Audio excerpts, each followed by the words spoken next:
ಬೆಳಗಾವಿ ಅಧಿವೇಶನದ ಹೊತ್ತಲ್ಲೇ 2A ಮೀಸಲಾತಿ ಕಿಚ್ಚು ಜೋರಾಗ್ತಾ ಇದೆ. ಬೆಳಗಾವಿ ಅಧಿವೇಶನಕ್ಕೆ ಈಗ ನಾಳೆ ಸುವರ್ಣಸೌಧಕ್ಕೆ ಮುತ್ತಿಗೆ ಹಾಕೋದಕ್ಕೆ ಸಜ್ಜಾಗಿರೋದು ಟ್ರ್ಯಾಕ್ಟರ್ ರ್ಯಾಲಿ ಮೂಲಕ 2A ಮೀಸಲಾತಿಗಾಗಿ ಪಂಚಮಸಾಲಿ ಸಮುದಾಯ ಹೋರಾಟ ಮುಂದುವರಿತಾ ಇದೆ. ಹಿಂದೆ ಕೂಡ ನಾವು ಬೆಂಗಳೂರಿನಲ್ಲಾದಂಥ ದೊಡ್ಡ ಹೋರಾಟ, ಪಾದಯಾತ್ರೆ ಇದೆಲ್ಲವನ್ನು ಕೂಡ ನಾವು ಗಮನಿಸಿದ್ವಿ ಹಿಂದಿನ ಸರ್ಕಾರ ಇದ್ದಂಥ ಸಂದರ್ಭದಲ್ಲಿ.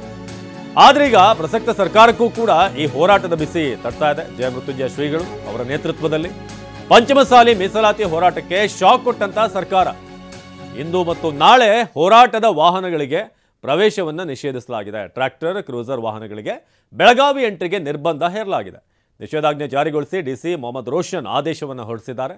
ಅಧಿವೇಶನ ವೀಕ್ಷಣೆಗೆ ಆಗಮಿಸಲಿರುವಂತಹ ಜನರು, ಶಾಲಾ ಮಕ್ಕಳು ಬರ್ತಾ ಇದ್ದಾರೆ. ಹಾಗಾಗಿ ಕಾನೂನು ಸುವ್ಯವಸ್ಥೆಯನ್ನು ಕಾಪಾಡುವಂತಹ ದೃಷ್ಟಿಯಿಂದ ಈ ನಿಷೇಧಾಜ್ಞೆಯನ್ನು ಜಾರಿ ಮಾಡಲಾಗಿದೆ.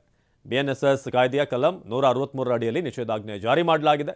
ಸೊ ಈ ಒಂದು ಹೋರಾಟಕ್ಕೆ ಬರೋ ಒಂದು ಪ್ಲಾನ್ ಏನಿತ್ತು, ಸೊ ಇದಕ್ಕೆ ಜಯಮೃತ್ಯುಂಜಯ ಶ್ರೀಗಳು ಕೂಡ ಆಕ್ಷೇಪ ವ್ಯಕ್ತಪಡಿಸಿದ್ದಾರೆ. ನಮ್ಮ ಹೋರಾಟವನ್ನು ಹತ್ತಿಕ್ಕುವಂಥ ಪ್ರಯತ್ನ ಆಗ್ತಿದೆ ಅಂತ.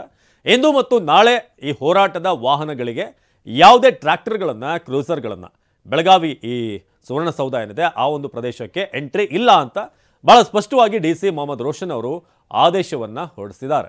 ಸೊ ಹಾಗಾಗಿ ಈ ಹೋರಾಟ ನಾಳೆ ಏನು ಸುವರ್ಣಸೌಧಕ್ಕೆ ಮುತ್ತಿಗೆ ಹಾಕುವಂಥ ಒಂದು ಪ್ಲಾನ್ ಇತ್ತು, ಅದಕ್ಕೆ ಈಗ ಸರ್ಕಾರದ ಕಡೆಯಿಂದ ಅಡ್ಡಿ ಉಂಟಾಗ್ತಾ ಇದೆ.